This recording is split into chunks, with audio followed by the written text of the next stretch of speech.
ஓம் சிவாய.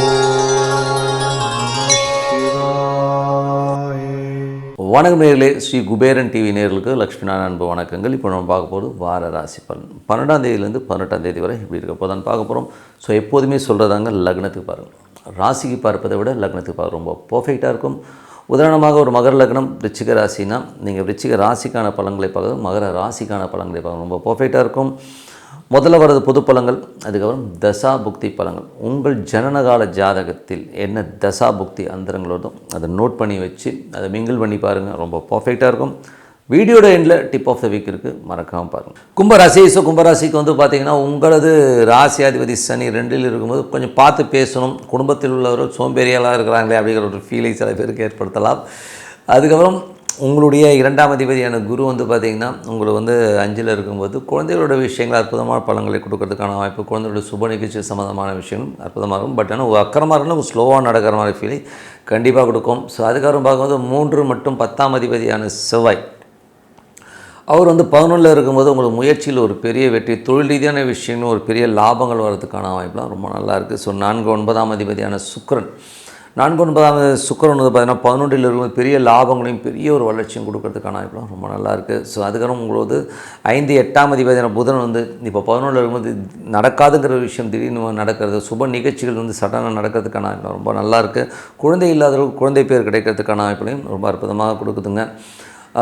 அதுக்கப்புறம் பார்க்கும்போது உங்களது 6ஆம் அதிபதியான சந்திரன், 6ஆம் அதிபதியான சந்திரன் வந்து பார்த்தோம்னா உங்களுக்கு வந்து கொஞ்சம் வந்து சின்ன ஒரு ஸ்ட்ரெஸ்ஸஸை ஸ்டார்டிங்கில் கொடுத்தலாம். அதுக்கப்புறம் எல்லாமே அற்புதமான பலன்கள். வெளிநாட்டில் இருக்கும்போது சின்ன மன உளைச்சல் ஒரு 2 நாள் திங்கள் செவ்வாயில் கொடுக்கும்.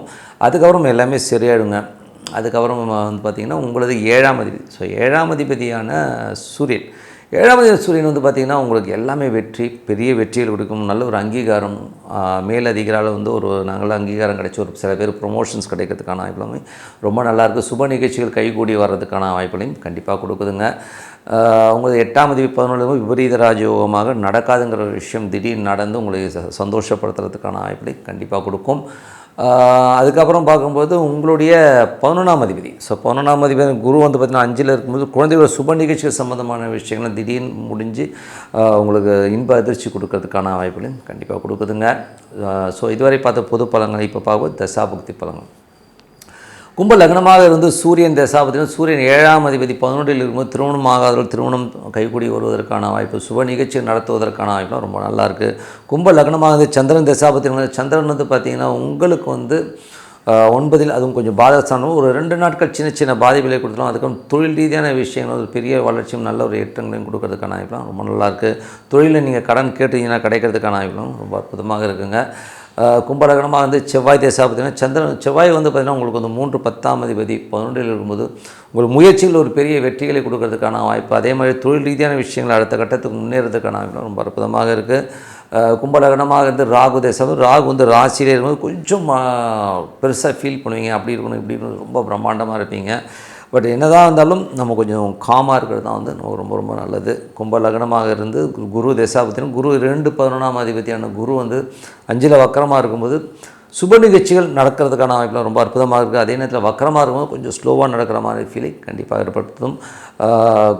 கும்ப லக்னமாக இருந்து சனி தசாபத்தினர்கள், சனி வந்து பார்த்திங்கன்னா உங்களுக்கு 2ல் இருக்கார், 12ஆம் அதிபதி 2ல் இருக்கும். குடும்பத்திற்காக நிறைய செலவு பண்ணுற மாதிரி விஷயங்கள் கொஞ்சம் கையில் விட்டு காசு போதே அப்படிங்கிற ஃபீலிங் கண்டிப்பாக ஏற்படுத்தும். கும்ப லக்னமாக புதன் தசாபதியும் புதன் வந்து 5, 8ஆம் அதிபதி 11ல் திடீர்னு நடக்காதுங்கிற விஷயம் திடீர்னு நடந்து ஒரு இன்ப அதிர்ச்சியையும் சந்தோஷத்தையும் குதூகலத்தையும் கொடுக்கறதுக்கான வாய்ப்பு ரொம்ப நல்லா இருக்குங்க.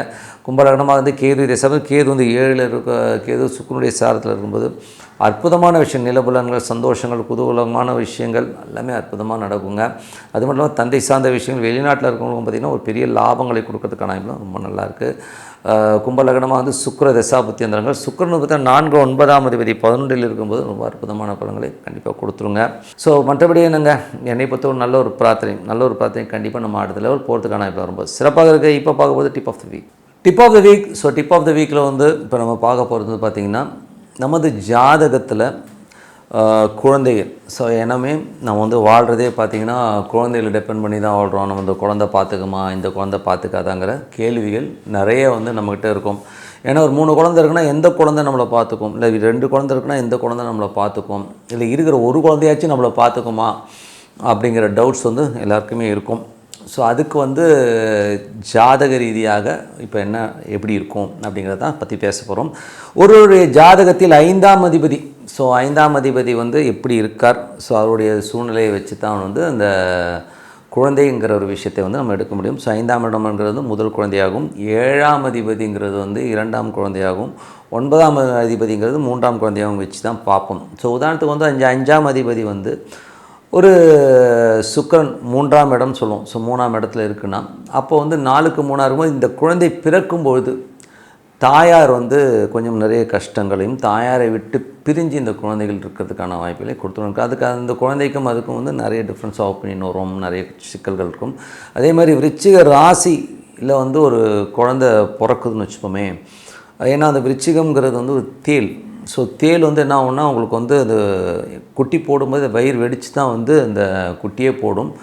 ஸோ ஒரு இறப்புக்கு நிகரான ஒரு கண்டத்தையோ இல்லை மன உளைச்சலையோ வந்து தாயாருக்கு வந்து அந்த விருச்சிக ராசிக்கில் பிறக்கிற அந்த குழந்தை வந்து அந்த தாயார் கொடுக்கும் அந்த பிறந்த டைமில். ஏன்னா உதாரணத்துக்கு வந்து பார்க்கும்போது எனக்கு தெரிஞ்ச ஒரு நண்பருடைய தாயார் வந்து விருச்சிக ராசியில் பிறக்கிறார் அவர். ஸோ அவங்க தாயாருக்கு வந்து ரொம்ப டெத்துக்கு ஈக்குவலான அது குழந்தை பிறந்து இருக்கும்போது கீழே இந்த டியூப்லேயே இன்னொரு குழந்தை ஃபார்ம் ஆகி ரொம்ப பிரச்சனையாகி நிறைய அவங்க பிரச்சனையை ஃபேஸ் பண்ணாங்க. ஸோ இது வந்து பார்த்திங்கன்னா அந்த மாதிரி ஒவ்வொரு குழந்தைகளுக்கும் அந்த காரக கிரகங்கள், அந்த கிரகங்கள் அமைகிற நேரங்களில் வந்து பார்த்திங்கன்னா நமக்கு ஏடாவிடவும் மாட்டோம். வந்து விருச்சிக ராசியில் பிறக்கும்போது கண்டிப்பாக தாயார் ஒரு மன உளைச்சலையும் அவமானங்களையும் படுவாங்க. இறப்புக்கு நிகரான ஒரு கண்டத்தை கொடுத்து அதுக்கப்புறம் சரி பண்ணும். அதுக்குன்னு இறந்துருவாங்க நான் சொல்ல வரல, அந்த ஒரு சின்ன அந்த மன வேதனையை கண்டிப்பாக கொடுத்துருங்க. அதே மாதிரி வந்து பார்த்திங்கன்னா வேறு யாருக்கு வந்து இந்த மாதிரி ஒரு பிரச்சனைகள் வரும்னா சிம்மராசிக்காரர்கள். ஸோ சிம்மராசிக்காரர்களுக்கு வந்து பார்த்திங்கன்னா குரு தசாபுத்தி அந்தரங்களையோ முதல் குழந்தை வந்து அவங்களுக்கு ஒரு மன உளைச்சலையோ மன காயங்களையோ கொடுக்கும். இது வந்து சிம்ம லக்னக்காரர்களாக இருந்தாலும் சரி, சிம்ம ராசிக்காரர்களாக இருந்தாலும் சரி, இந்த ஒரு மன உளைச்சலை கண்டிப்பாக கொடுத்தோம். அதே மாதிரி வந்து வேறு யாருக்கு வந்து இந்த மாதிரி விஷயங்களை கொடுக்கணும்போது ஏன்னா வந்து அந்த 5-8 அப்படிங்கிற ஒரு விஷயம் வரும்போதே உங்களுக்கு வந்து ஒரு சங்கடங்களை கொடுத்துரும். ஸோ அதனால் வந்து குழந்தை இப்போ இதே வந்து பார்த்திங்கன்னா 5ஆம் அதிபதி வந்து கொஞ்சம் தவறுதலாக அமைஞ்சிருச்சு. இப்போ 2வது குழந்தை பார்க்கும்போது 7ஆம் அதிபதி நல்லா இருந்தால் அந்த குழந்தை கண்டிப்பாக நல்லா இருந்து உங்களுக்கு செய்கிறதுக்கான பாக்கியம் இருக்குங்கிறத அந்த ஜாதகங்கள் கண்டிப்பாக சொல்லுங்கள். அது தவறுகிற பட்சத்தில் அந்த குழந்தை வந்து நமக்கு வந்து டிஃப்ரென்ஸ் ஆஃப் ஒப்பீனியன் ஆகிடுது, குழந்தைக்கும் நமக்கும் ஒத்து போகாமல் போகுதுங்கிறது தான் உண்மையான விஷயம். ஸோ அதனால் வந்து இதுக்கு வந்து பரிகாரம் ஏதாச்சும் இருக்கா அப்படின்னா என்னை பொறுத்த வந்து பரிகாரங்கிறது வந்து குழந்தைகளை பொறுத்தவரை வந்து நீங்கள் வந்து பாரபட்சம் பார்க்கணும்னு அவசியம் இல்லை. ஏன்னா வந்து நிறைய குழந்தைகளை வந்து ஏதோ ஜோசியர் சொல்லிட்டான்னு சொல்லிட்டு பாரபட்சம் பார்க்குறதுலாம் வந்து ரொம்ப தப்பான செயல், அது ஒரு பெரிய பாதகமாகவும் அமையும்.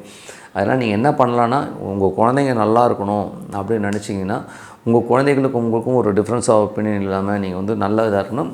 நீங்கள் வந்து குரு பகவானும் போதே யார் வருவாங்க, சித்தர்கள் தான் வருவாங்க. ஸோ சித்தர்கள் வழிபாடு பண்ணும்போது உங்களுக்கு வந்து அந்த குழந்தைகளோட விஷயங்கள் வந்து நல்லா அவங்களுடைய குணநலன் அறிஞ்சு போகிறதுக்கான வாய்ப்புகளே கண்டிப்பாக. ஒரு குருமார் வழிபாடுங்கிறது வந்து பௌர்ணமிகளில் பண்ணும்போது இந்த மாதிரி குழந்தை சம்பந்தமான விஷயங்கள் இருக்கிற இடர்பாடுகள் இதெல்லாம் நீங்கி ஒரு அற்புதமான ஒரு குழந்தை வந்து நமக்கு டிஃப்ரென்ஸ் ஆஃப் ஒப்பீனியனாக இருந்தாலும் அதை அட்ஜஸ்ட் ஆகி நம்மளோட ஒத்து போகிறதுக்கான வாய்ப்புகளை கண்டிப்பாக கொடுக்கும். அன்றைக்கி வந்து நீங்கள் பௌர்ணமி அன்றைக்கி சுண்டலோ ஏதோ வச்சு மற்றவங்களுக்கு விநியோகம் பண்ணுறது, ஒரு வெள்ளை கொண்டக்கடலை வச்சு நீங்கள் விநியோகம் பண்ணும்போதும் அற்புதமான பலன்களை கண்டிப்பாக கொடுக்கும். ஸோ இது வந்து பரிசித்து பாருங்கள், ரொம்ப அற்புதமான விஷயமாக இருக்கும்னு சொல்லிட்டு உங்களிடம் விடைபெறுவது உங்கள் லக்ஷ்மி நாராயணன். நன்றி.